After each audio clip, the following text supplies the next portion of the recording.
presentación con el... Sé que hubo una especie de complejidad un poquitito con el tema de sí, de la respiración cósmica, que es algo así tipo medio particularmente hinchabola. Pero si quieren, podemos volver a retomar eso, no ahora continuar, no es absolutamente necesario abordar eso para poder entender lo que viene, pero si quieren podemos, o sea, después sí o sí lo vamos a hacer repaso y voy a hacer énfasis en la parte de la respiración cósmica para que podamos entender mejor, si les parece. ¿Hay alguna pregunta en particular sobre hasta el momento? Hasta el momento dimos en escuela jónica, hablamos un poquito de los periodos de la filosofía. ¿Cuál era el del Heráclito y Pitágoras? Ya dimos unos cuantos avances. Ahí. Entonces, a ver.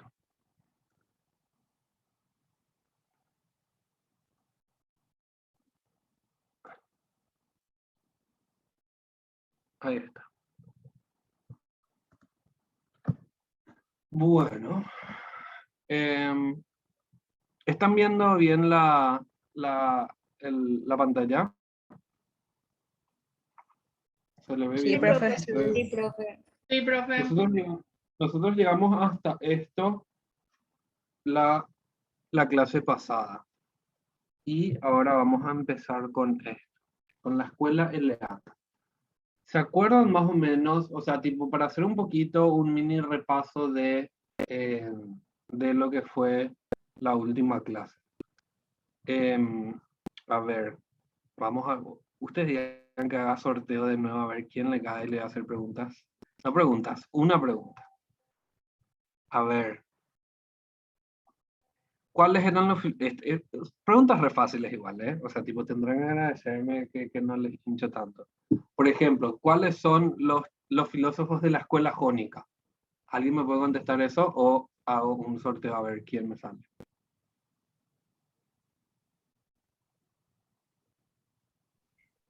Tales, Mileto, Anaximandro y Anaxímedes. Súper bien, Fiona. Tales, Mileto, Anaximandro y Anaxímenes. ¿Cuál era el arjé de Tales? Ya no respondo más a otra persona.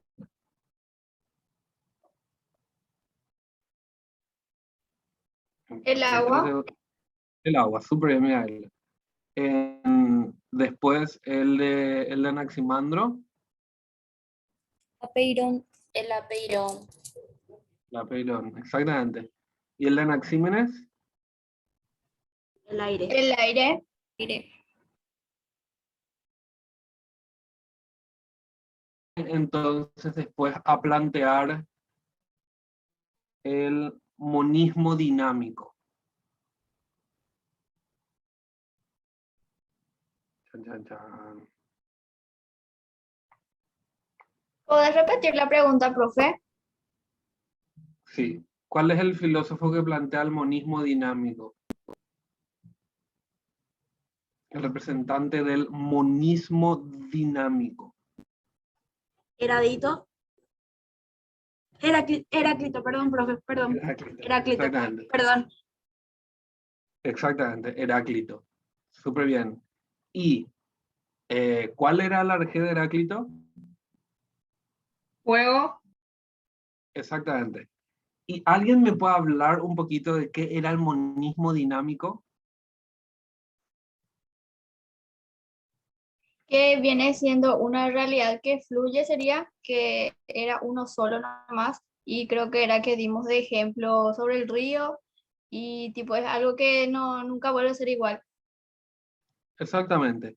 El monismo, que se refiere a una entidad, dinámica, que va cambiando, que está en perpetuo cambio y que nunca vuelve al mismo lugar, nunca es igual, nunca es idéntico, que todo fluye, no te puedes bañar en el mismo río 2 veces, etcétera, etcétera. Y por eso Suargé también era fuego, porque era así como de lo más imposible de contener, ¿verdad? Eh, ahora, eh, ¿quién ¿cuál fue el filósofo que surge a partir de la tradición de los órficos? Pitágoras. Pitágoras. ¿Y cuál vendría a ser más o menos o sea, digo más o menos porque no era tan claro, pero cuál vendría a ser el arjé de Pitágoras? No respondas a Lice, responda a otra persona. Los números. Los números, exactamente. Que muchas, o sea, tipo, todas las que respondieron fueron mujeres, todas fueron chicas, quiero decir nomás eso. Así tipo, la ley del barete paraguayo. Toditas las que me contestaron fueron chicas. Ok, fue en los números, ¿qué es? Estoy pensando así preguntitas para ir agilizando.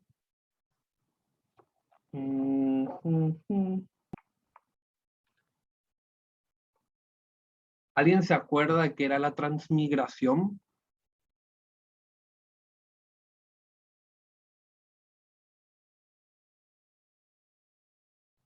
El viaje del alma al cuerpo puede ser el proceso del viaje.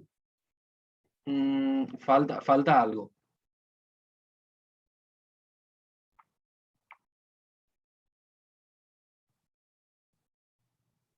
Que falta ahí, que específicamente significa la transmigración.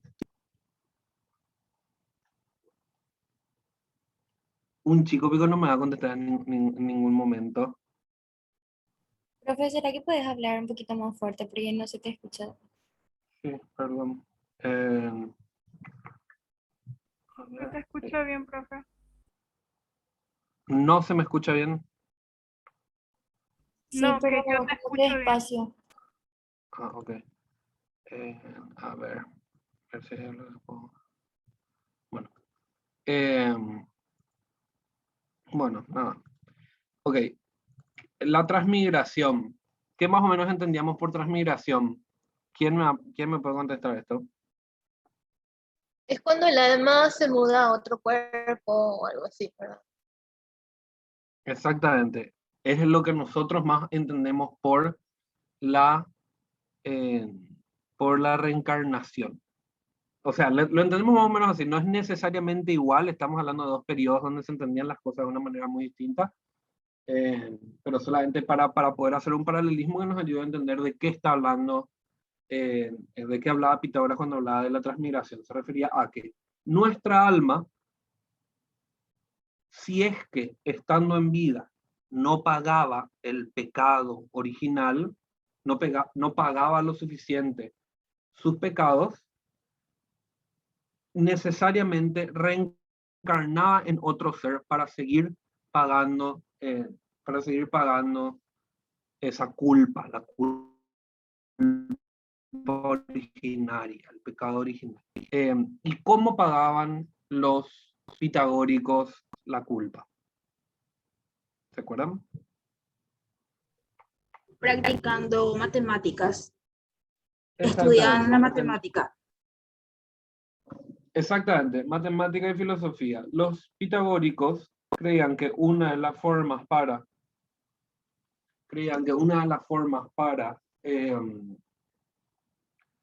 que uno pueda limpiar sus pecados y pagar sus pecados, limpiar su alma, pagar sus pecados, era haciendo matemática y filosofía, que para ellos, acuérdense que la filosofía y la matemática estaban así directamente relacionadas una cosa con la otra. Eh, así que, nada, está bien. Hicimos un repasito, creo que bastante general de lo que vimos hasta el momento. Y ya podemos arrancar con lo que viene ya un poquito más fresco para que entendamos un poquito mejor. A ver.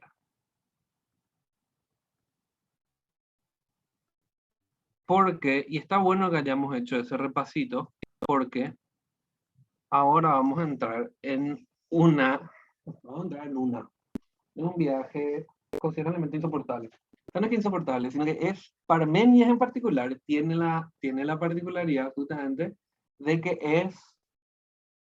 en su filosofía y en su propuesta filosófica la gente tiende a perderse un poquitito, pero no necesariamente porque sea complejo, no es tan complejo de hecho, pero empieza a plantearse mucho desde una retórica del estudio del ser.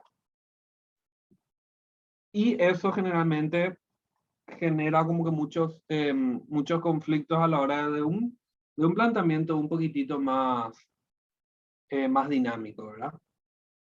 Que de hecho, que ahora, Parménides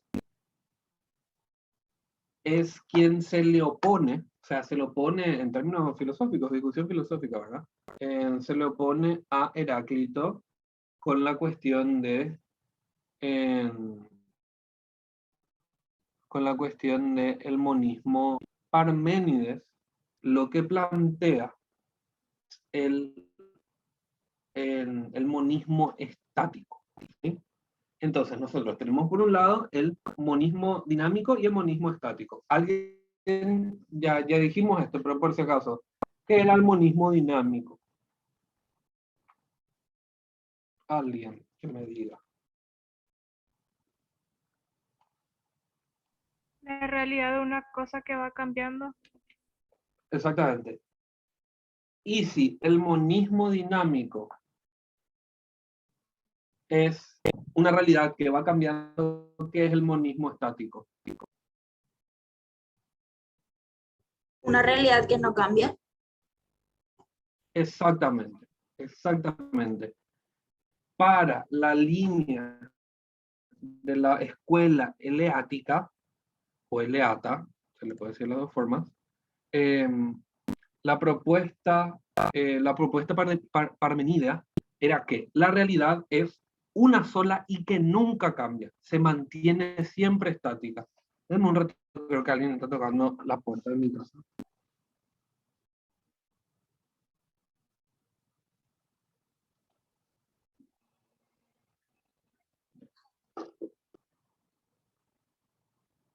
Hola. Ándale.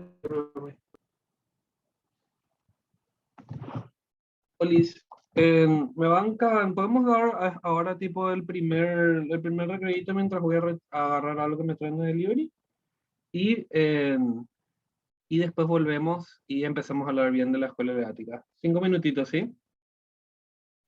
Hola, profe. Bueno, profe. Bueno.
Hola, hola. Cuando pueda, vamos volviendo.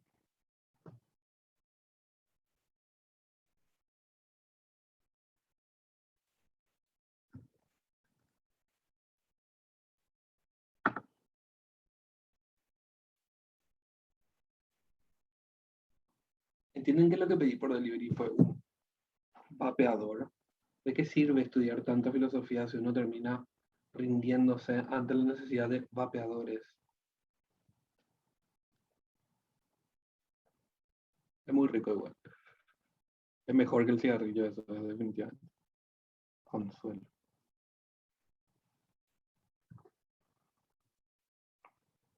Profundo.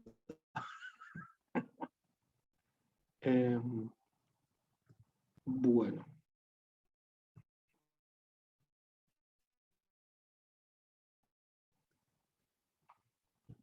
No sé si estamos todos.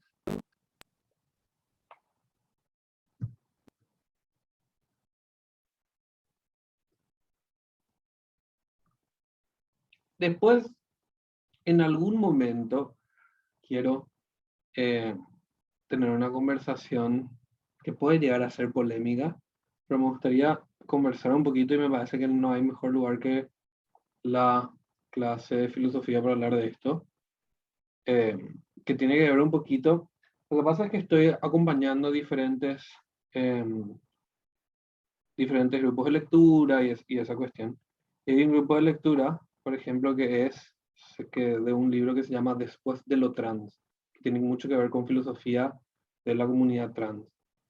Y en ese grupo estoy muy acostumbrado a escuchar y a usar lenguaje inclusivo.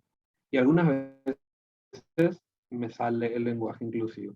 Yo entiendo que la discusión sobre el lenguaje inclusivo es una discusión que todavía como que hace un poquito falta dar bastante en Paraguay, en Asunción. Pero lo único que le voy a decir es que algunas veces me van a escuchar usando lenguaje inclusivo porque ya lo tengo bastante incorporado. Profe, una pregunta. ¿En qué parte del programa estamos? Ahora mismo en Parménides.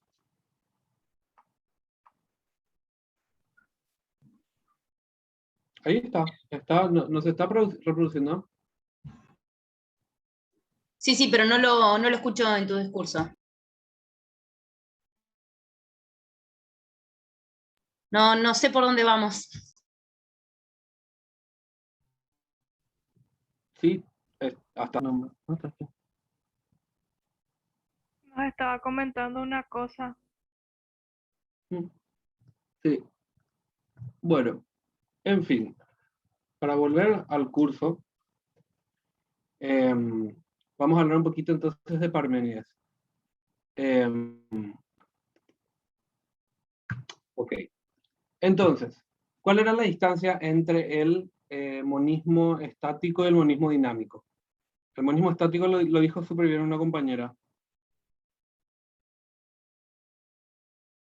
¿Cuál entonces es así? Tipo, si el monismo dinámico es un todo que fluye, ¿cuál es el monismo estático? La realidad que no cambia, que pertenece al Exacto. mismo estado. Exactamente. Parménides era un filósofo que defendía bastante la inamovilidad del todo.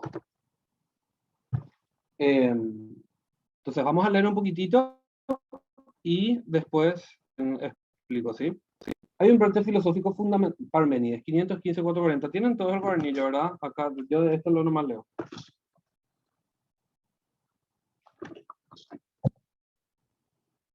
Hay un brote filosófico fundamental en la Magna Grecia después de la escuela de Mileto, la escuela de Elea, ¿sí? Esta es la escuela de Elea. La escuela de Elea tiene en particular,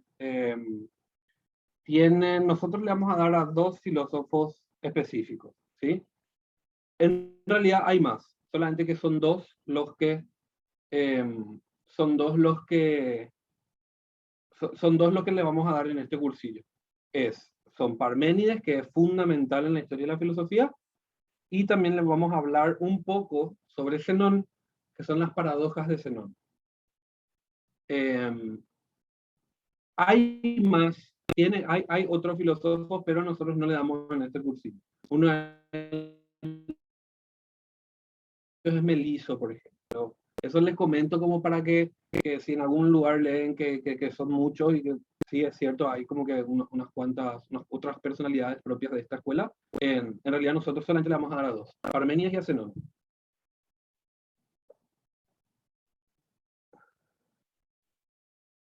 Entonces, leo, paso a leer.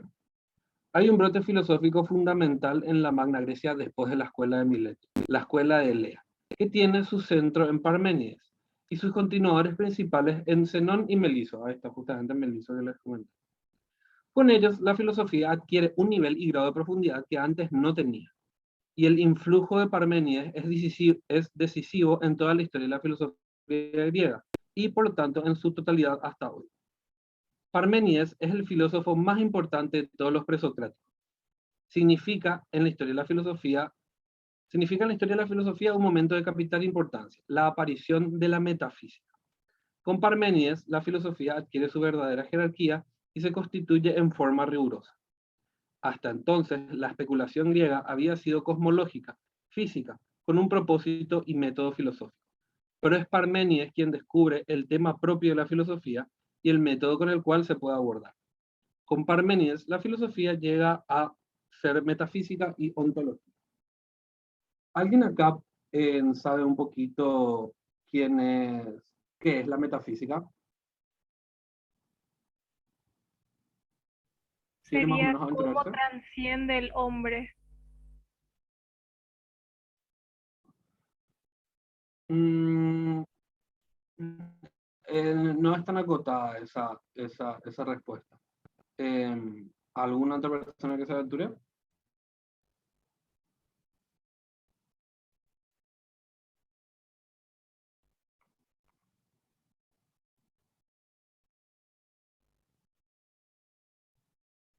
Ok. ¿Se acuerdan que una de las cosas que le dije bastante que íbamos a hacer era tratar de identificar em, la palabra, o sea, tratar de identificar los elementos que conforman la palabra para poder tratar de explicar el concepto, ¿sí? Metafísica, exactamente más o menos de dónde viene, que esto es bastante de la filosofía, que la filosofía estudia muchísimo el lenguaje, en especial la contemporánea, el lenguaje es así como que bastante importante, pero igual nosotros creo que no llegamos a eso, o sea, hasta ese punto, ¿verdad? La metafísica, meta, que significa por encima,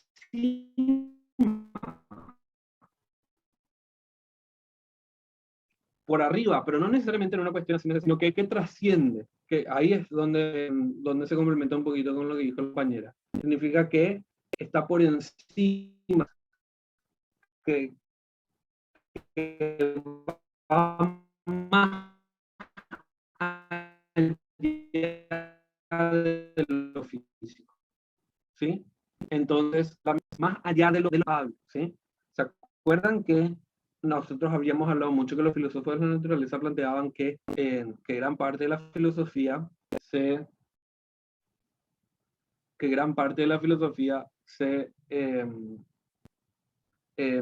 queda mucho analizando los fenómenos naturales, cómo se daban las cosas que ellos eran capaces de ver, etcétera, etcétera. Y que la física y la filosofía estaban bastante... ¿Se me escucha bien? ¿Se me escucha mal? De repente se te escucha Todo entrecortado. transportado, profe. No se te escucha muy bien, profe. Ok. No sé qué hacer porque no sé bien si es no sé si es mi conexión. Sí, ¿Ahí se me escucha mejor? está bien, te escuchamos bien, pero algunas veces se detiene, es solamente eso. Desde que comenzaste a explicar el tema de la metafísica, yo te escucho entrecortado, profe, si puedes repetir, por favor. A ver. Sí, puedo repetir. ¿Ahí me escuchan mejor? Sí, profe. Sí, profe. Bueno, está bien. Volvemos entonces con la metafísica. ¿Sí? Avísenme que bien cuando se paro y vuelvo a explicar, ¿sí?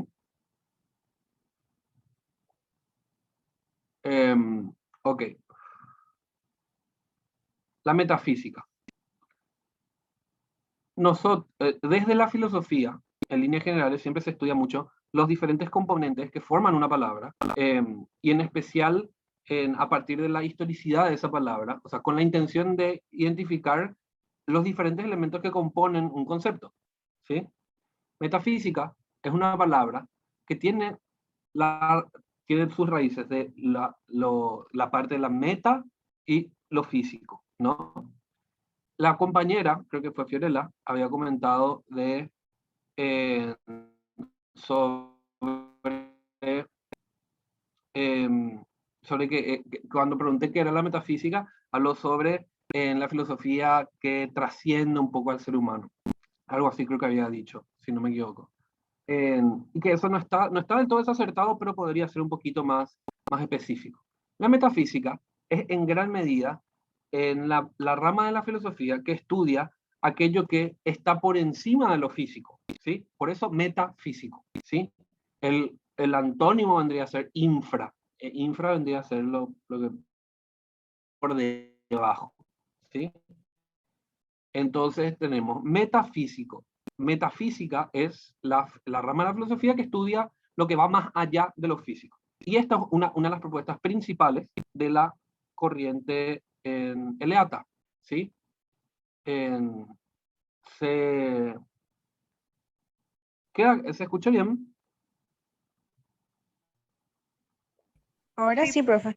Se escucha bien. Bueno, entonces, nosotros le vamos a dar en particular a dos filósofos, son más, pero son dos filósofos lo que damos en este cursillo, que son Zenón y son Parménides y Zenón. Parménides es una figura muy importante para la historia de la filosofía, entre otras cosas, porque se le considera como como de cierta manera el padre de la metafísica, ¿sí? Es como que el primero de quien se tiene registro histórico que empieza a articular en torno a lo que es el ser, ¿sí? El ser es uno de los elementos, más disputados en la filosofía. Sobre el ser se hizo mucha filosofía en torno a qué es el ser, cuáles son los límites del ser, cuáles son los elementos constitutivos del ser, etcétera, etcétera, etcétera. ¿Sí? Entonces, eso, por ejemplo, es muy importante que sepan porque eso puede llegar a ser una pregunta de examen.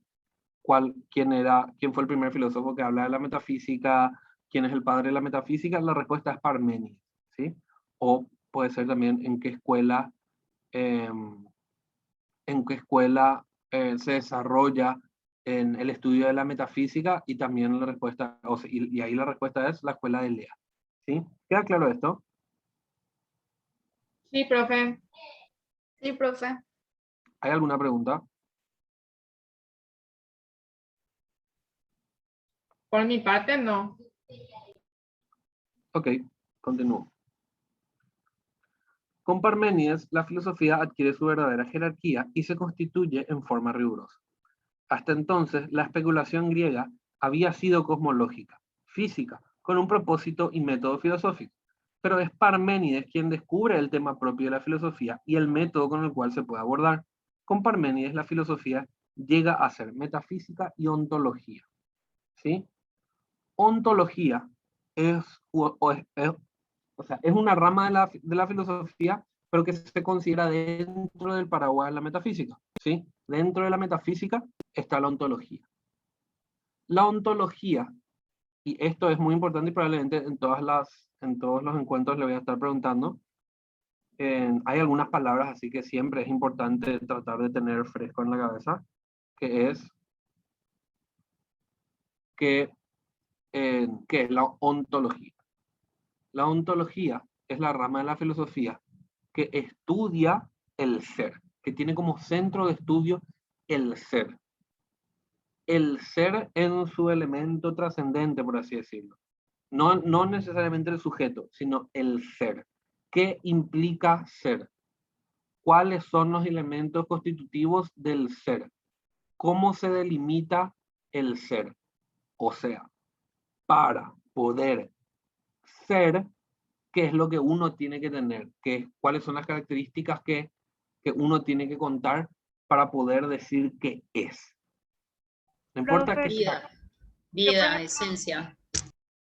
tengo que la ontología es todo lo que rodea al hombre, eso está mal. Sí, o sea, tipo, es muy poco específico, todo lo que rodea al hombre. ¿Dónde tenés eso? O sea, no, ¿qué rodea al hombre? Eso es. No, o sea, un tipo, si yo fuese profesor y calificaría esa respuesta, diría que está mal, porque es muy ambiguo. Todo lo que rodea al hombre puede ser cualquier cosa, o sea, tipo, una fábrica puede rodearle a un hombre, o sea, no. La ontología estudia el ser, o sea, tipo, por ejemplo, alguna vez, capaz vayan a escuchar, en especial para quienes vayan a estudiar psicología, van a escuchar tipo cuál es el, el carácter ontológico del sujeto. ¿Qué significa eso? O sea, significa cuáles son los elementos que tiene que tener el sujeto para poder decir que es sujeto. ¿Sí? Inclusive se puede aplicar a cualquier cosa. Los elementos ontológicos de un libro, los elementos ontológicos de la materia, los rasgos ontológicos de una silla. O sea, tipo, estoy forzando un poco el ejemplo para que quede claro. Pero a eso se refiere la ontología. La ontología se refiere más que nada a, al estudio del ser en cuanto es. ¿Sí? Queda esto un poquito más claro. Igual vamos a profundizar un poquito, pero no está todavía tan enredado, ¿verdad? Quedó súper claro, profe. ¿Entiende, profe? Genial. A ver. Entonces, descubrimiento de la metafísica, Parménides se podría decir que se le considera como el descubridor de la metafísica. Y empieza a hablar por primera vez del ser. Leo. No va a haber simplemente sobre las cosas, sino sobre las cosas en cuanto son, es decir, como seres. Que por ser no necesariamente estamos hablando de un ser con vida, ¿eh? Estamos hablando de el hecho de ser, de tener una manifestación dentro de, en las dimensiones de lo real, ¿sí? El ser es el gran descubrimiento de Parménides, hasta tal extremo que la filosofía en sentido estricto empieza con él. Eso puede ser un poco confuso ya que hablamos de que el padre de la filosofía era Tales. ¿A qué se refieren cuando dice que la filosofía en sentido estricto empieza con él? Se refiere particularmente a que la filosofía empieza a tener un carácter propio de estudio, estudio y discusión en función bueno, y ahí con lo ontológico justamente, empieza a tener un estudio profundo en torno a los elementos constitutivos de lo que se necesita para poder decir que algo existe, y adquiere como que ese cariz un poco más profundo con Parménides justamente. Acuérdense que previo a Parménides, todavía, si se acuerdan un poquito de lo que nosotros fuimos estudiando antes, hablamos muchísimo de la cuestión que tiene que ver con la filosofía mezclada con la física, mezclada con la naturaleza, mezclada con los elementos materiales, etc. ¿Sí? Entonces, continuamos. Hasta tal extremo que la filosofía en sentido estricto empieza con él. Y el pensamiento metafísico hasta nuestros días conserva la huella que le imprimió la mente de Parménides. Junto con el objeto, el método que nos permite llegar a él, lo que los griegos llamaron nous, es decir, pensamiento. De aquí en más, el método filosófico se identifica con el pensamiento, con la razón, con el intelecto. O sea, ¿a qué voy? A que Parménides lo que hace, acuérdense que estamos hablando de 500 años antes de Cristo, empieza a vincular a el estudio de la filosofía directamente con el uso de la razón, ¿sí? Con el uso del pensamiento. Entonces, lo que plantea Parmenides, la propuesta parmenidia tiene que ver con que el método para hacer la filosofía es a través del pensamiento, o sea, el nous. ¿Sí? ¿Se entiende esto?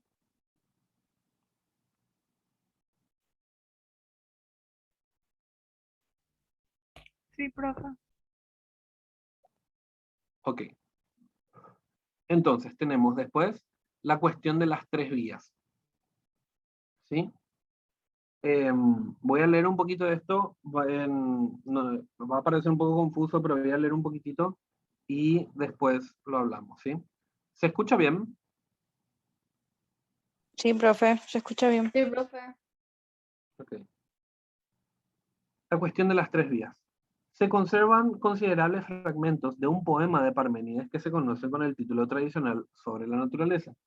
Les puede parecer un poquito confuso porque Sobre la naturaleza es un texto que también, que también se titula de la misma manera creo que era Anaxímenes, si no me equivoco. O sea, vieron que les hablé justamente de que hay varios filósofos que escriben textos cuyo título es Sobre la naturaleza. Entonces puede llegar a ser un poquito confuso, pero también fue lo que les dio a todo este sector el nombre de filósofos de la naturaleza. Entonces, sobre la naturaleza. Y se acuerdan también que les hablé de que en esta época el valor de la poesía era como que bastante alto, entonces se consideraba como un arte muy noble, muy de alto nivel, de alto grado. Entonces, eso que implicaba que normalmente que muchos de los textos que escribieron diferentes filósofos fueron en términos poéticos, fueron utilizando recursos poéticos. Y un ejemplo, por ejemplo, ahora es Parménides. Que Parménides escribe un texto poético que se llama Sobre la naturaleza, donde desarrolla su filosofía, su pensamiento filosófico. ¿Sí? Este texto, este fragmento de un texto suyo, dice lo siguiente. En un carro arrastrado por fogosos caballos, marcha el poeta por el camino de la diosa.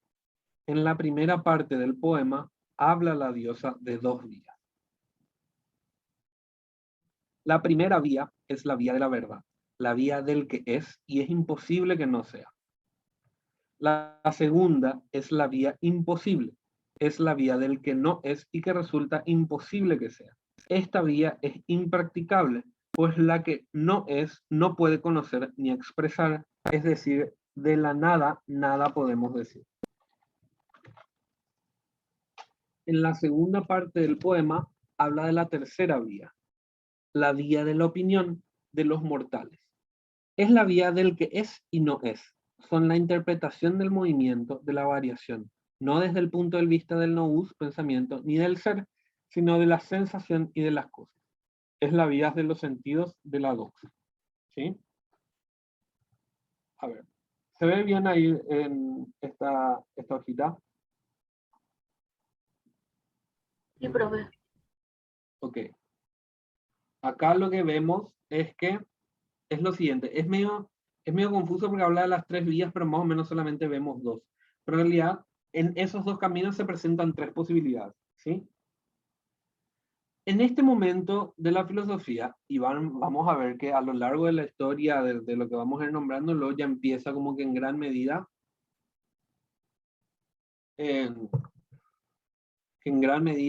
se va como que empieza como que la primera dicotomía, se empieza como que a separar en gran medida como que dos corrientes. Una de ellas es una corriente que le da como que particular énfasis y principal énfasis, le da protagonismo al pensamiento. Y otra es la que le da protagonismo a la sensación, ¿sí?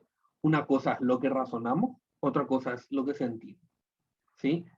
se empieza a, eh, a, a dilucidar esta discusión ya acá con Parménides. Pero esta discusión, o sea, hasta ahora se sigue teniendo, ¿verdad? Pero después pasa a ser así como que bastante central en la historia de la filosofía. Después la corriente racionalistas que ubican a la razón en el centro y los empiristas que ubican a las sensaciones, al sentimiento en el centro, como que tienen toda una disputa. Pero, o sea, tipo, les comento esto para que se puedan identificar, para que puedan identificar exactamente cuando hablamos de estas dos vías, estamos hablando una del pensamiento y otra de los sentimientos, ¿sí? El pensamiento y la sensación. El pensamiento y los sentidos, el nous y la sensación. En esos dos caminos,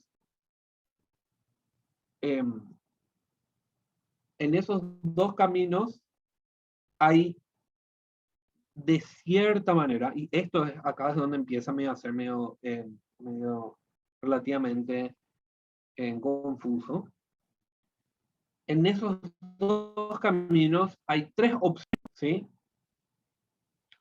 En el camino, primero vamos a hablar de las dos opciones que hay en el camino del pensamiento, ¿sí? En el camino del pensamiento va por la verdad, por un camino, y lo imposible por otro camino. Uno es el camino del ser y el otro es el camino del no ser. ¿Se entiende esto? Pensamiento salen dos caminos, el ser y el no ser. ¿Se entiende hasta acá?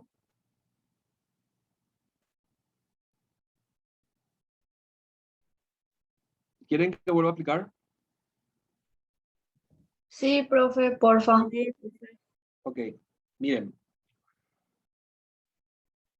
Una persona que piensa puede pensar, puede utilizar el camino del pensamiento para llegar al ser y al no ser. Con el sentido de que una es la verdad y la otra es lo imposible, porque no es. Y acá es donde, como les digo, se vuelve confuso. El camino del pensamiento, cuando vos pensás, vos puedes pensar, o sea, voy a hablar en términos forzadamente más sencillos, para que se entienda nomás, pero es un poco más complejo, pero para que se entienda nomás. Cuando vos pensás, vos podés llegar a una conclusión acertada o errónea, ¿no? A una conclusión que es verdad y a miles de conclusiones que son mentiras. ¿Sí? ¿Se entiende esto? Sí, profe. Bueno, el camino de la verdad es el camino del ser, o sea que es. Y el camino de lo que en el ejemplo forzado que les di es lo erróneo, acá en Parménides es lo imposible, o sea, lo que no es. ¿Sí? O sea, ¿qué pasa? Que vos tenés estos dos caminos, ¿qué es? El camino de la verdad, una es la verdad y la otra es la no verdad, que es lo imposible, lo que no puede ser. Y acá, para que quede claro, quiero retomar un poquito esto que vimos con Anaximandro sobre la cuestión, no era con Anaximandro, era con Pitágoras sobre la cuestión de la respiración cósmica. ¿Se acuerdan que el pneuma ilimitado, cuando respiraba, metía nada adentro suyo? ¿Se acuerdan de eso? Sí, profe. Para que vos metas nada adentro tuyo, esa nada tiene que tener una entidad material. Tiene que tener un cuerpo. Es como que vos digas que voy a meter algo a mi cuerpo, pero voy a meter algo a mi cuerpo y para meter ese algo a mi cuerpo, ese algo que meto tiene que tener una dimensión física. Es una entidad. ¿Se entiende eso? Sí, profe. De mi parte, sí. Ok. Lo que dice Parménides es que la nada y acá puede ser mi otra lengua, dice que la nada es, la nada no tiene cuerpo.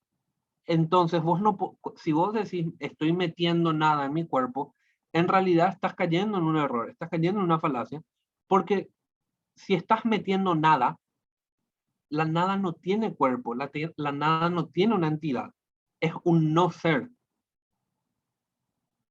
Entonces es imposible que vos metas nada a tu cuerpo, porque no existe esa nada.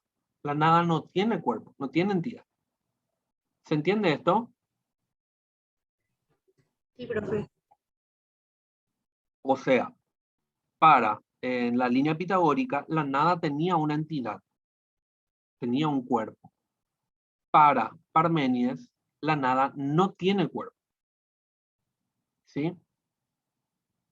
Entonces, eso va a servir un poquito también para el próximo segmento sobre Parménides. Entonces, vimos entonces que a través del pensamiento vos podés llegar a la verdad, tanto como puedes llegar a lo imposible, o sea, el error, lo que no es. ¿Sí? Y por el otro camino, el camino de la sensación, cuyo objeto son las cosas. O sea, cuando decimos el objeto nos estamos refiriendo hacia dónde está orientado ese camino. Piénsenlo de nuevo en estos términos poéticos, en el sentido de, por el camino de la diosa hay dos caminos, que uno es el pensamiento, cuyo objeto es el ser, o sea, su objeto de estudio, el protagonista es el ser, porque es el ser el que puede pensar. Y el otro es el camino de la sensación, que es el camino de las cosas, en el sentido de que la sensación directamente se vincula con las cosas materiales en su entorno, ¿sí? La sensación, para que vos puedas decir que sentiste, tenés que tener una relación con un algo externo tuyo, ¿sí? Entonces, por ese camino, o sea, el camino de la sensación, vos solamente puedes llegar a opiniones. Y esa es la tercera vía, ¿sí? Solamente puedes llegar a opiniones. O sea, por un lado tenemos al pensamiento, que es el único que puede llegar a la verdad, y por otro lado tenemos a las sensaciones, que es el que llega a las opiniones, ¿sí? ¿Se entiende un poquito esto? Perfecto. ¿Hay alguna pregunta sobre esto?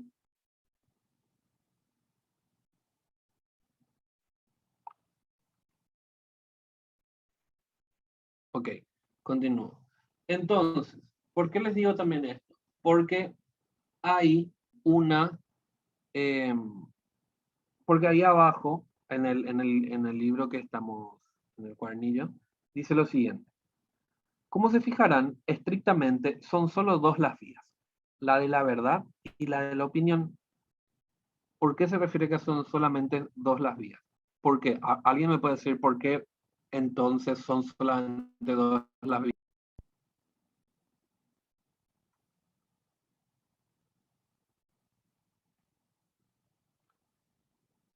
¿Por qué son solamente dos las vías? Ahí tenemos los tres señalados, las que vendrían a ser las tres vías. Pero ¿por qué la conclusión es que solamente hay dos vías?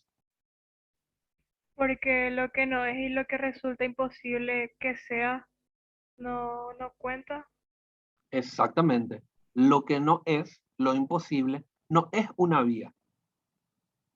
Acuérdense que para Parménides, el no ser no tiene cuerpo, el no ser no es. Entonces ni siquiera se puede abordar. No es una vía por la que se pueda ir. La vía imposible entonces no sería una vía. Claro, o sea, teóricamente podemos reflexionar sobre ella, pero no es una vía, que lleve a una conclusión, o sea, es una vía que no llega a la conclusión de la verdad, ¿sí? Súper bien a la compañera que dijo.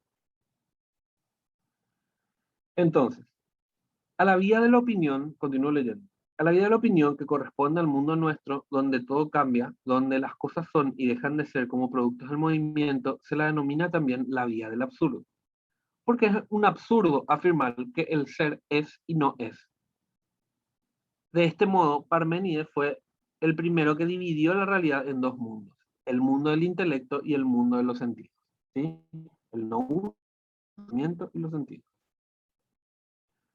Con esto va a imprimir su impronta en toda la filosofía griega, especialmente en la platónica. Además, con el ser y el no ser no es, el ser es y el no ser no es, descubre el principio lógico de identidad. Y con este principio va a formular todo su trazado teórico sobre el ser. Además, la misma cosa, además, este principio es lo que identifica el ser con el pensamiento. El ser y el pensar son una y la misma cosa. O, dicho de otra forma, la nada no se puede pensar porque no existe. Solo se puede pensar lo que existe, el ser. Que el ser es lo contrario a la nada. Entonces ahí básicamente lo que vemos es como una elaboración de esto que hablamos ahí último, que tiene que ver con que sobre la nada, nada puede decirse, porque la nada es nada. No tiene una entidad ni siquiera pensable. ¿Sí? Ahora mismo capaz suena todavía un poquito confuso, pero ahora que vamos a abordar los atributos del ser, se va a entender un poquito mejor. Y vamos a dar los atributos del ser. Ay, okay. Acá está. Los atributos del ser de una manera que se pueda entender bien, de una manera, y cuando terminemos de hablar de los atributos del ser, vamos a entender un poquito mejor la cuestión de el no cuerpo del no ser, y también vamos a entender por qué es un monismo estático. ¿Sí? Entonces, los atributos del ser. Lo que plantea Parménides, y acuérdense siempre de esta cuestión, el no ser no tiene cuerpo, no tiene entidad. Entonces, los atributos del ser son 5, según Parménides.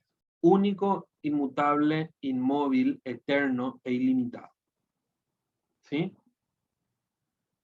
¿Por qué creen ustedes? Les voy a dejar porque me parece que ya puede ser una conclusión lógica. ¿Sí? Nosotros lo que en la filosofía, en gran medida, la intención es que es que podamos tratar de hacer un proceso lógico de pensamiento para llegar a conclusiones que tengan una profundidad propia, ¿verdad? Entonces, les quiero preguntar a ver más o menos qué tan aceitados están en ese tema. Si es que la nada no existe, entonces, o sea, la nada nada es, entonces, ¿por qué decimos que el ser es único?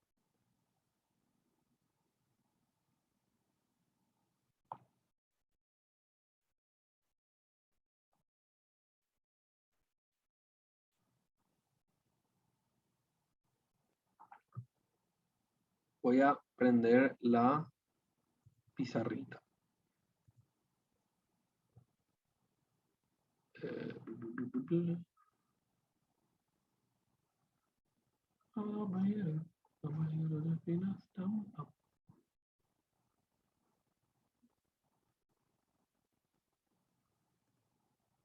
Ay, no, hay pizarro acá. Bueno, vamos a hacer duplicar.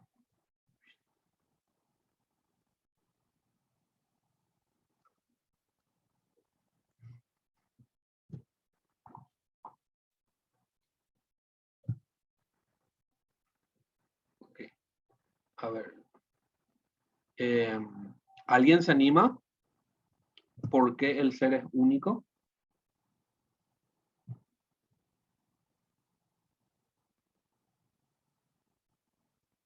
Pongámosle, les paso a explicar.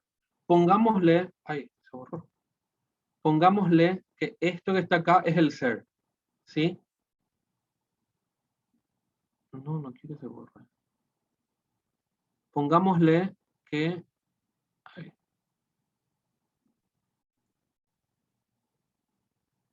pongámosle que el ser es esto que les acabo de dibujar acá. ¿Sí? En el hipotético caso de que hubiese otro ser, ¿qué pasa? Que con respecto a este otro ser, este no es. ¿En qué sentido? En el sentido de que si hubiesen dos, entonces uno no es lo otro. Y otra vez, y esto es lo más importante, ¿qué es lo que va a dividir al ser, a un ser y a otro ser?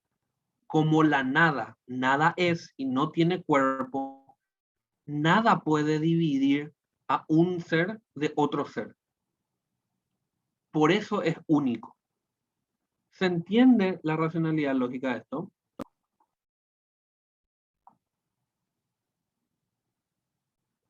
Ahora voy con el segundo ejemplo y va a quedar más claro. Entonces, tenemos, ese era el único. Inmutable. ¿Por qué es inmutable? Porque si es que un ser cambia a otro ser, eso significa que este ser dejó de ser. Y no hay un no ser, no existe, no es una posibilidad. Entonces, ese ser es inmutable. ¿Se entiende esto? Todo lo que implique un no ser es imposible. Por eso es inmutable.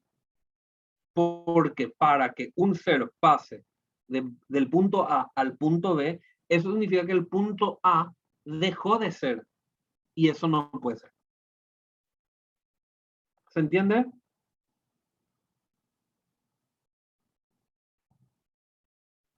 Está complejo, ¿verdad? Es mucho más trabalingüístico que complejo en realidad.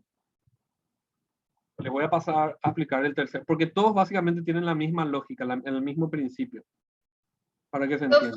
Profe, entonces, ¿cuál es la diferencia de único e inmutable? Si es que vos, por ejemplo, ya sos único, entonces ya sos inmutable, creo. Exactamente. Sí. Esos son todos los atributos del ser. Todos los atributos del ser, en todos estos atributos del ser se aplica la misma lógica. Si vos sos único, sos inmutable, y después tenés estos otros atributos que son,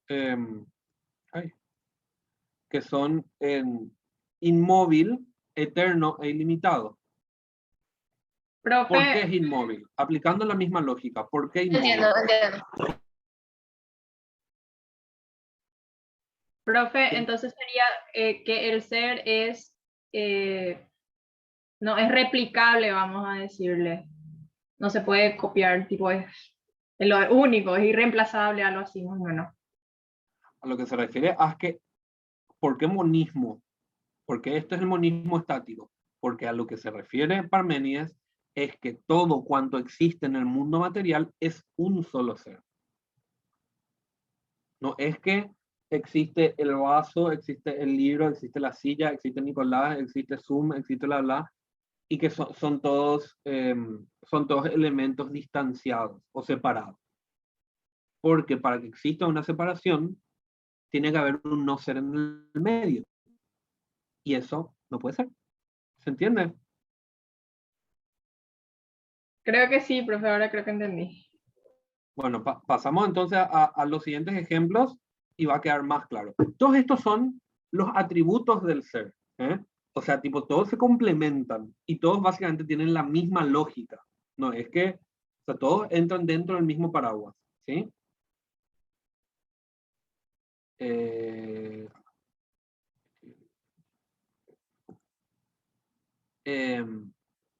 Inmóvil. Aplicando la misma lógica. ¿Me quieren decir por qué es inmóvil?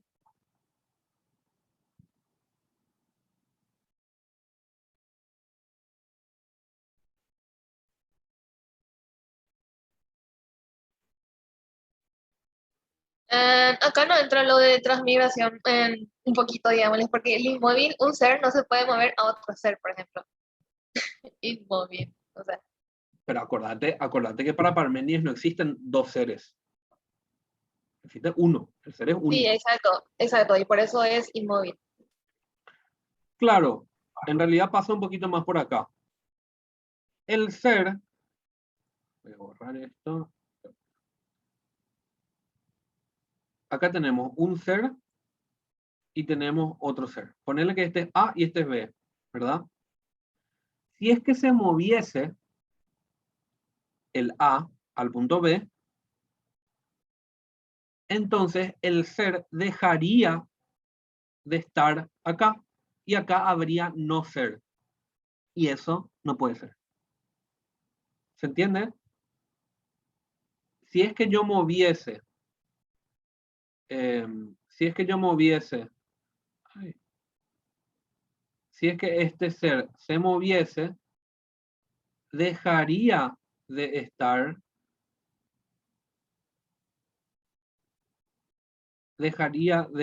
acá. Ay.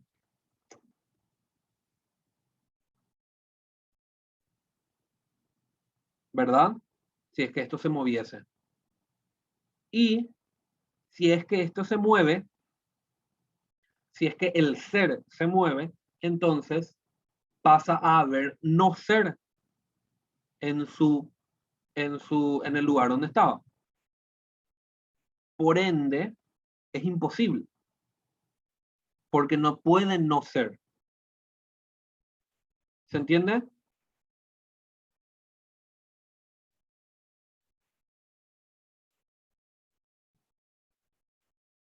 Para ser más claro, si yo tengo un vaso en mi mesa, ¿sí? Y después cambio de lugar el vaso y pongo en la ventana, donde estaba antes el vaso, ¿hay un no ser o no? Profe, ¿sabes qué? Bueno, lo que yo tengo entendido, es una así divague, pero bueno, igual te digo, como yo entiendo. Sí. Sería más o menos como que el ser no se mueve a través del espacio-tiempo, sino que es el espacio-tiempo el que se mueve a través del ser. Ese es mi divague, lo que yo me entiendo. No sé si está bien como... Y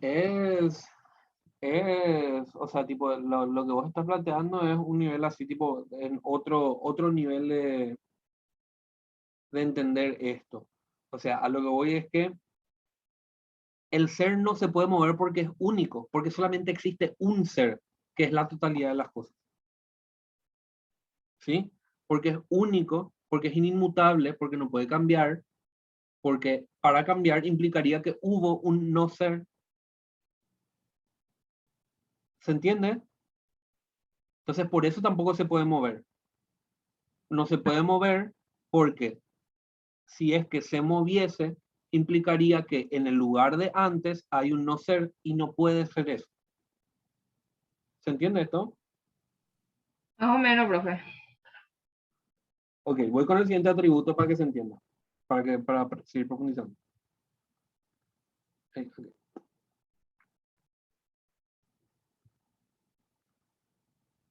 Eterno. ¿Por qué es eterno? Siguiendo la misma lógica.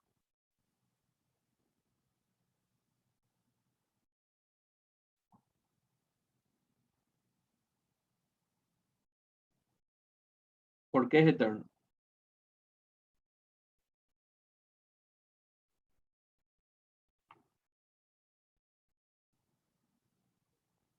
Porque, les explico. Ponerle que yo tengo un ser, o sea, ponerle que el ser es esto, ¿verdad? Y este ser termina acá y empieza otro. ¿Sí? Esto implicaría que este ser deje de ser. Si es que termina ese ser. Por ende, no puede ser así, porque el no ser no es. Entonces no puede terminar. No puede ni terminar ni comenzar tampoco. Que eso es el último, que es el ilimitado.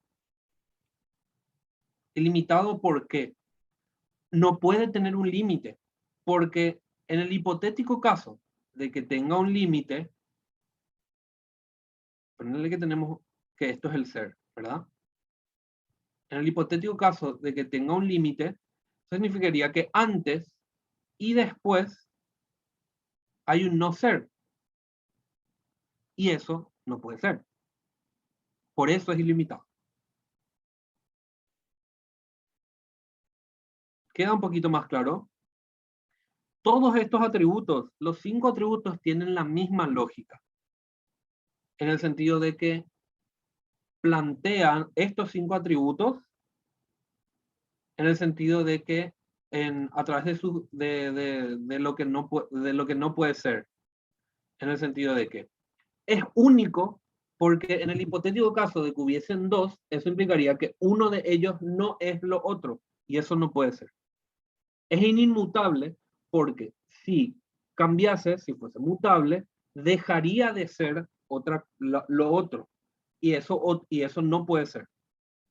Es inmóvil porque si se mueve de punto A a punto B, eso significaría que habría un no ser en el primer punto, que sería el punto A, y eso no puede ser.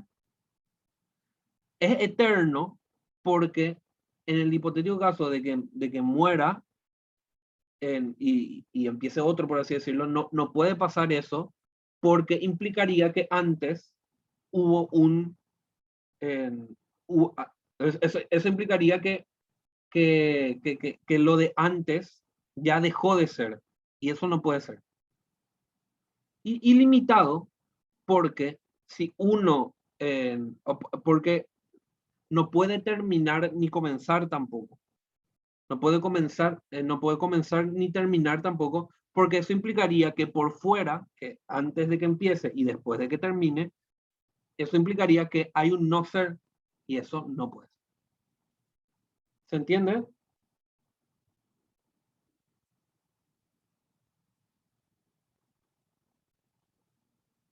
Es menos confuso de lo que parece. Me llama un poquito la atención porque generalmente cuando damos esto, primero suena medio raro, pero al toque se entiende. Eh, podemos seguir, podemos seguir pensando y dándole la vuelta a esto. ¿Qué es más o menos qué es lo que van entendiendo? ¿Alguien me quiere comentar sobre su duda, etcétera? Y hablamos. Yo estaba viendo acá mi libro, pero no encontraba más. ¿Cómo está en el libro? Vamos a decirle que entiendo un poco más. La explicación nomás me costó un poco, pero ¿cómo está en el libro? O sea, en el librillo acá, más o menos entiendo, o sea, le encuentro más o menos la lógica. Ok. Leamos entonces cómo está en el libro para ver si queda más claro. El primer atributo del ser, único. No puede haber más que un solo ser, porque supongamos que haya 2 seres. ¿Qué es lo que separaría a un ser del otro? Fuera del ser no existe nada. Por lo tanto, lo que le separa a ambos sería el no ser, o sea, la nada. Fuera del ser, o sea, la nada. Con esto caemos en un absurdo lógico, porque el no ser no existe. Por lo tanto, solo nos cabe proclamar la unidad del ser. El ser es único, uno. Afirmar lo contrario sería sostener el absurdo de conferirle ser al no ser. O sea, conferirle cuerpo a la nada, conferirle entidad a la nada. ¿Sí? Para dibujarlo un poquito mejor. ¿Por qué es único? Porque, okay. Porque pónganle que esto es un ser. ¿Sí? Y este es otro ser. ¿Por qué es único? Porque si es que hubiesen 2 seres, entonces acá en el medio lo que les separa sería la nada. Y eso no puede ser porque la nada no tiene cuerpo, no tiene una entidad. Entonces, esto que está acá rojo es lo que Parmenides dice que es una falacia lógica considerar que la nada o el no ser tiene un cuerpo. ¿Se entiende esto? ¿Se entiende un poco mejor? Sí, ahora sí, profe. Sí, profe. Entonces, leemos el segundo. Eterno. Si no lo fuera, tendría principio y tendría fin. Si tiene principio, es que antes de principiar el ser, había el no ser. Pero, ¿cómo podemos admitir que haya el no ser? Admitir que hay no ser es admitir que el no ser es. Y admitir que el no ser es tan absurdo como admitir que este cristal es verde y no verde al mismo tiempo. El ser es y el no ser no es. Por consiguiente, antes de que el ser fuese, había también ser. Es decir, el ser no tiene principio. Por la misma razón, no tiene fin. Porque si tiene fin, es que llega un momento en el que el ser deja de ser. Y después de haber dejado de ser, ¿qué hay? El no ser. Pero entonces tenemos que afirmar que el ser del no ser, y esto es absurdo. Por consiguiente, el ser es, además de único, eterno. O sea, eterno, ¿por qué? Porque acá tenemos un ser. Si es que no fuese eterno, si es que tuviese principio y tuviese fin, eso significaría que antes del ser hay un no ser, y después del no ser, y después del ser hay otro no ser. Y eso no tiene sentido. Porque el no ser no es nada. No tiene cuerpo, no tiene entidad. ¿Se entiende? Sí, Sí, profe. Ok. Como les dije, es la misma lógica en los 5. Tercero, inmutable. El ser no puede cambiar, porque todo cambio del ser implica el ser del no ser, puesto que todo cambio es dejar de ser lo que era para ser lo que no era. Y tanto en el dejar de ser como en el llegar a ser va implícito el ser del no ser, el cual es contradictorio. ¿Se entiende? Sí, profe. Ok. Cuarto, ilimitado. No tiene límites, es infinito. O, dicho de otro modo, no está en ninguna parte. Estar en una parte es encontrarse en algo más extenso y, por consiguiente, tener límites. Pero el ser no puede tener límites, porque si tiene límites, digamos hasta esos límites y supongamos en esos límites, ¿qué hay más allá de esos límites? El no ser. Pero entonces tenemos que suponer el ser del no ser. Por consiguiente, el ser no puede tener límites. Y si no puede tener límites, no está en ninguna parte y es ilimitado. ¿Se entiende? Sí, profe.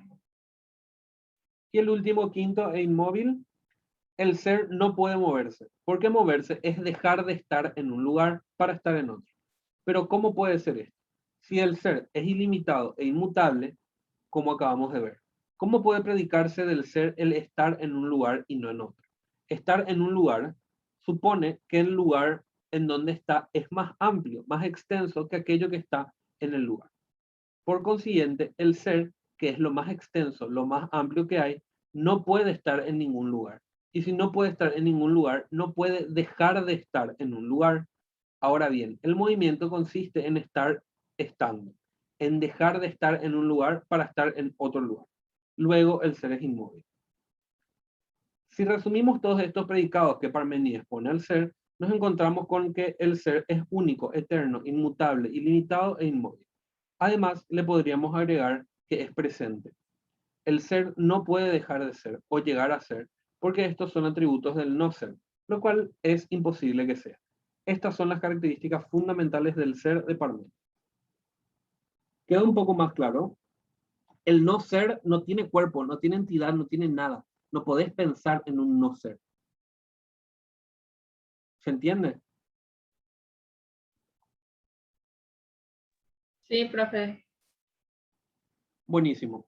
Entonces, ¿les parece si vamos si no hay ninguna pregunta, y si hay una pregunta, este es el momento. Si no hay ninguna pregunta, vamos 5 minutitos de pausa y continuamos con las paradojas de Zenón para terminar la clase. ¿Les parece? Perfecto, profe. Dale, hablamos en 5 minutos.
Vamos volviendo, compás.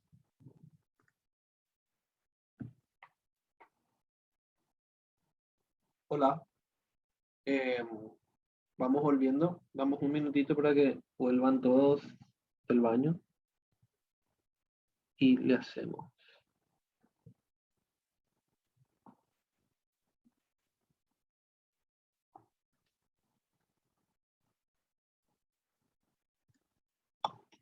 Ok.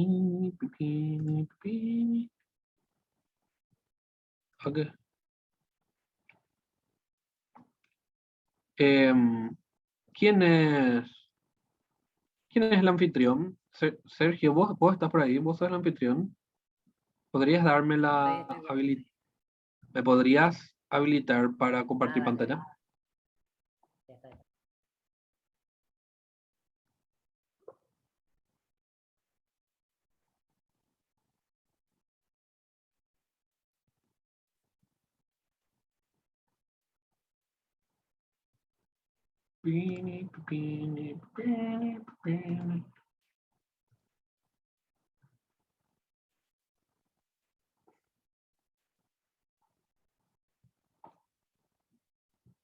¿Estamos todos?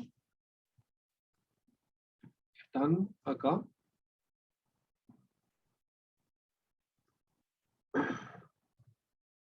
Bueno, sí, creo que sí. Estamos. Bueno, 18. ¿Quiénes? Ahora, no sé si es que están algo ya familiarizados con las paradojas de Zenón. ¿Alguien sabe más o menos alguna? ¿Escuchó de algo parecido o algo así?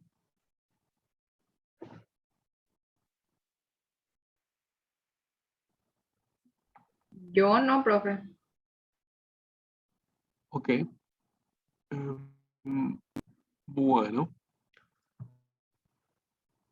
Hay algo que tienen que saber de antemano.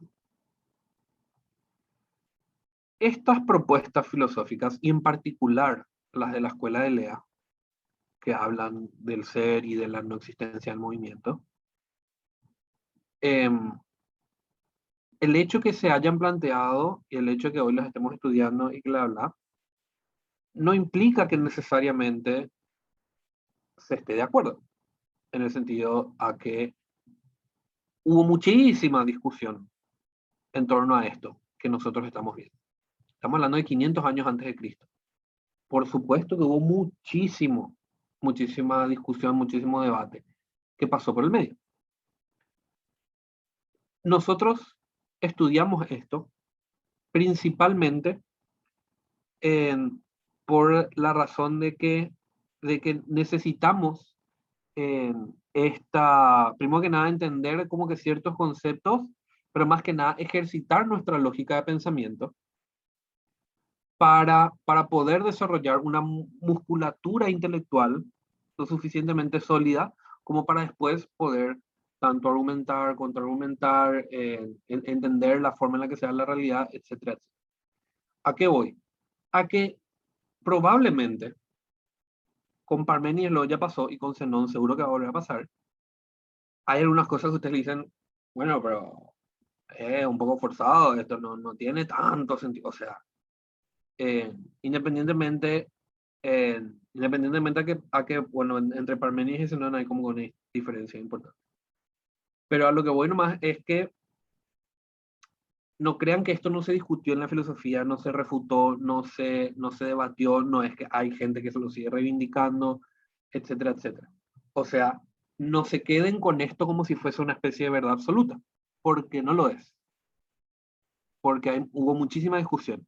Lo que a nosotros nos sirve es el ejercicio intelectual que implica tratar de entender estas propuestas para poder hacer contraargumentos, para poder dilucidar diferentes cuestiones, etcétera, etcétera.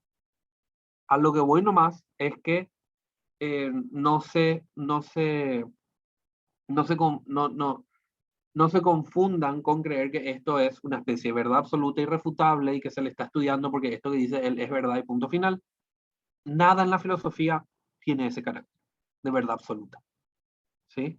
Hay como que algunos pensadores que son como que más importantes que otros, etcétera, pero ninguno de ellos es irrefutable. Entonces, con ese prefacio, por así decirlo, vamos a entrar a uno que es básicamente un filósofo muy discutido, que es Zenón. ¿Por qué es discutido? Zenón era el discípulo de Parménides. Era el discípulo principal de Parménides de la escuela eleata. ¿Sí? Cuando Parménides muere y deja como que toda su noción de esto que fuimos viendo, de el ser como único, inmutable, etcétera, etcétera, cuando Parménides muere, empieza a haber mucha discusión y mucho debate en torno a esto que él proponía, que era que no existe el movimiento, que el ser es solamente uno, un único, que es inamovible, que es inmutable, que es eterno, etcétera, etcétera. Existe muchísimo debate. Zenón, que era su discípulo, lo que hace es empezar a redactar paradojas para poder demostrar lo que planteaba Zenón. Entonces venía un random de esa época y decía, no, lo que decía tu maestro Parménides era una locura, no tiene sentido. Y entonces Zenón lo que le decía era, si no tiene sentido, entonces explícame esto. Y le planteaba una paradoja, lo que le dejaba a sus a los contraargumentantes, por así decirlo,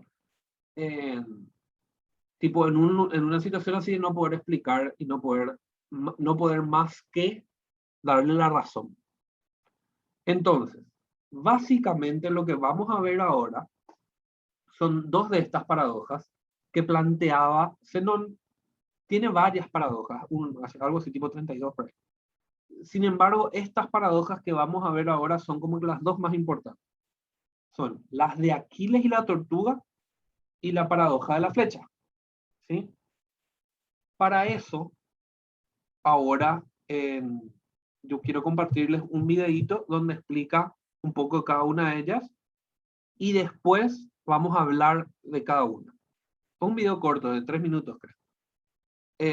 Y vamos a parar en la primera paradoja y después parar en la segunda y vamos a hablar. Y a lo que voy nomás es que sean muy conscientes de que lo más probable es que van a escuchar estas paradojas y van a decir, pero es una locura. Pero sirven como ejercicio reflexivo, como ejercicio intelectual. ¿Sí? Yo creo que... ¿Cómo es que hago acá para compartir un video? ¿Se puede hacer eso? A ver.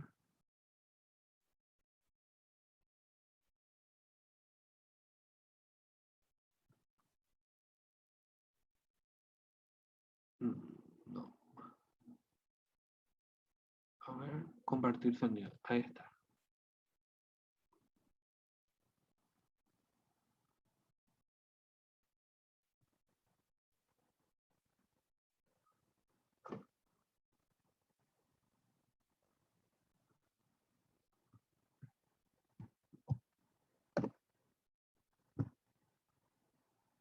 ¿Están viendo? Sí, profe. Se ve bien y quiero también saber si se escucha bien, ¿sí? Me avisan si es que no escuchen. Bueno, profe.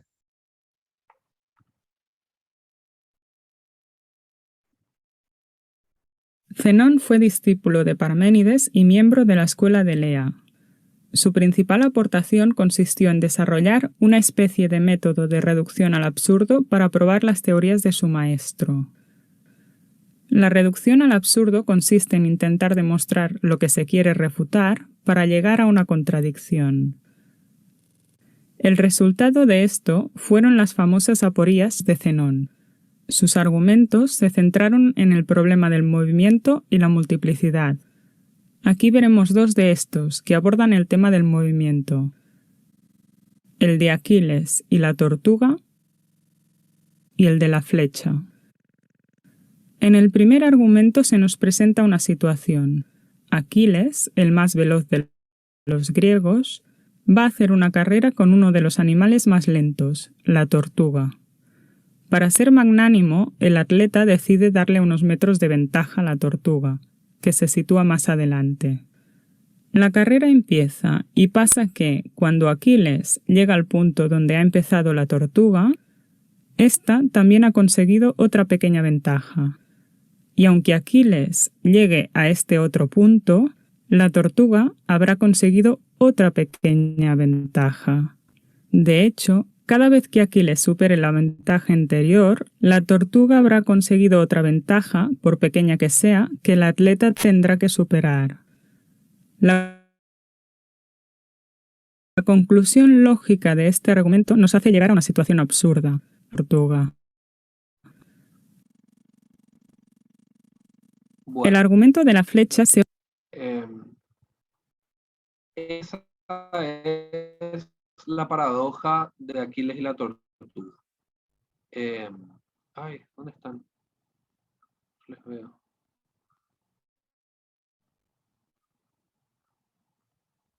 Bueno, en fin, esa es la paradoja de Aquiles y la tortuga. Lo que básicamente plantea así rápidamente es que Aquiles es considerablemente más rápido que la tortuga, ¿verdad? 10 veces más rápido es, básicamente, la paradoja plantea que es 10 veces más rápido. Sin embargo, la tortuga, como está también en perpetuo movimiento, cada vez que Aquiles llega al punto donde empezó la tortuga está más adelante que él, por lo menos un décimo más adelante. ¿Sí? Si pensamos... ¿Se me escucha bien? ¿Se me escucha bien? Un poco entrecortado, profe. Ok, Fiorella, descansa y ojalá te sientas mejor. Cualquier consulta, escribí nomás en el grupo y te contesto. A lo que voy es, Aquiles, que es 10 veces más rápido que la tortuga, en el momento en el que llega al punto donde empieza la tortuga ya se movió por lo menos un décimo más de lo que estaba. Cuando Aquiles llega a ese un décimo más, la tortuga ya está a un décimo eso que estaba antes. Entonces, básicamente la paradoja es que Aquiles nunca le alcanza la tortuga, porque la tortuga siempre está un décimo más adelante que él. Esto obviamente es refutable en términos matemáticos y que no sé qué cosa. Sin embargo, esta es la paradoja que planteaba Zenón para poder demostrar que en realidad el movimiento no existía. ¿Sí? Que el movimiento, que todo es un único ser inamovible. Vamos a ver ahora la paradoja de la flecha y va a quedar un poco más claro. ¿Sí? Avísenme si no se escucha bien.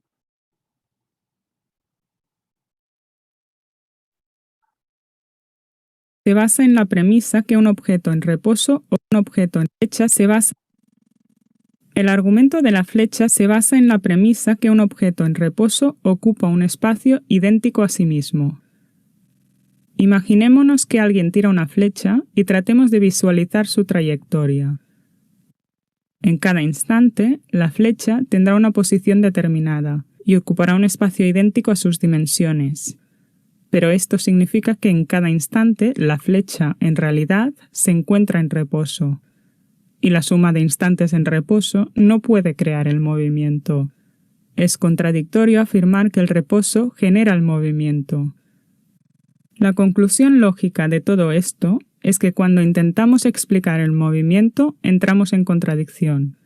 Las dos situaciones son paradojas porque contradicen nuestra experiencia diaria. Por esto, Zenón, siguiendo a Parménides, defenderá que el movimiento no existe y que lo que experimentamos, en realidad, es una ilusión. Y con esto hemos terminado la explicación de las dos paradojas de Zenón. Bueno, para que quede un poquito más claro.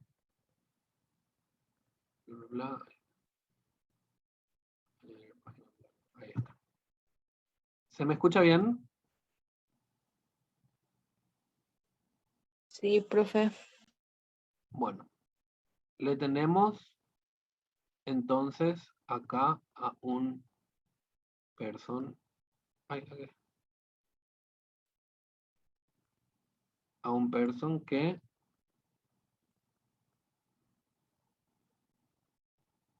tiene un arco y una flecha, ¿verdad? Dios mío, perdón por mi dibujo, pero bueno.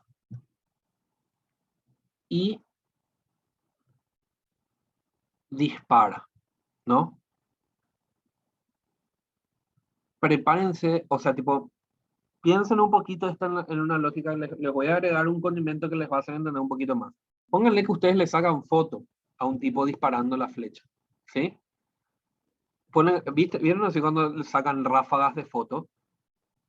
Y entonces, en cada una de esas fotos, ¿qué van a ver? Van a ver la flecha acá, la flecha acá, la flecha acá, la flecha acá, la flecha acá, la flecha acá, ¿verdad? Entonces, lo que dice Zenón es que cada vez que cada vez que analizamos dónde está la flecha, siempre está en un lugar quieta, ¿verdad? Ponerle que le ponemos coordenadas, acá está en tal lugar, acá la flecha está en tal lugar, acá la flecha está en tal lugar.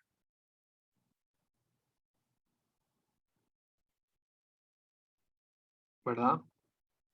Ahí, bla, bla, bla.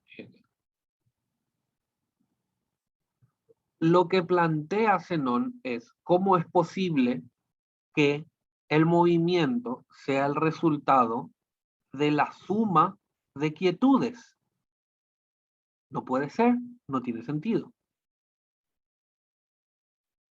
Ergo, o sea, por ende, el movimiento no existe. Este era el planteo de Zenón en 500 años antes de Cristo, cuando hablaba de la paradoja de Aquiles y la tortuga y la paradoja de la flecha. ¿Queda un poco más claro? Es exactamente así como dice Héctor. Bienvenido a Juegos Mentales. Es un juego mental. O sea, es un ejercicio mental. No es necesario estar de acuerdo. Es simplemente entender que en su momento, también para entender situado en la historia, en su momento histórico, esta paradoja fue lo que motivó a muchísimos filósofos y pensadores y matemáticos a refutar esto de una manera matemática.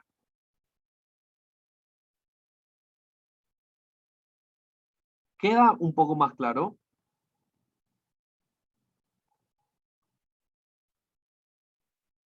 Perfecto. Súper. Bueno.